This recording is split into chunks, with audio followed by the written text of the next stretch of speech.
ఇవాళ మనం మెట్రో రైలు అడిగినాం, మనకేమిచ్చిండ్రా అంటే గాడిద గుడ్డి ఇచ్చిరు. అదొక్కసారి ఇక్కడ ఇచ్చిరు సీనన్నకు, అదొక్కసారి ఇట్లే ఒకటి జీవనన్న గుడి, ఒకటి జీవనన్న గుడి.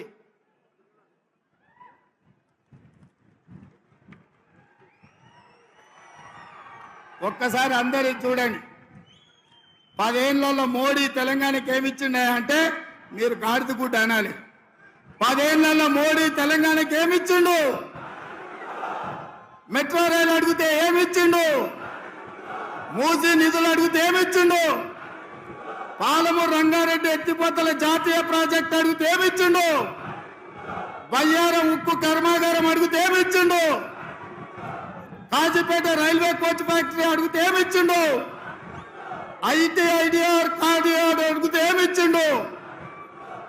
ఇవాళ తెలంగాణ రాష్ట్రానికి మోడీ ఏం తెచ్చిండంటే గాడిద గుడ్డు తెచ్చిండని చెప్పాలి మిత్రులారా. నిన్న మోడీ తెలంగాణకు వచ్చిండు, మనకేం తెచ్చిండు? గట్టిగా ఢిల్లీకి వినిపించాలి.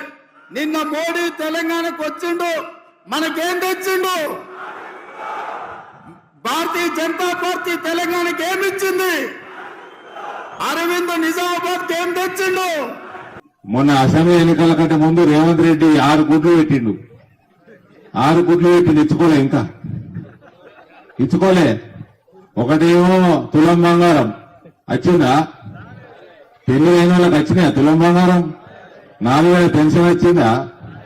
2,500 మన ఏం స్కీమ్ పేరేంది? మహాలక్ష్మి స్కీమ్. అందరు మహిళలకు 2,500 వచ్చిందా? రైతులకు 500 బోనస్ వచ్చిందా? 15,000 రూపాయల రైతు భరోసా వచ్చిందా? రైతు బంధు కూడా బంద్ అయింది. ఇక 2 లక్షల రుణమాఫీ. మీకేమన్నా దాని మీద ఏమైనా ఆశ ఉన్నదా? లేదు. కాబట్టి 6 గుడ్లలో 1 గుడ్డు కూడా ఇచ్చుకోలేదు.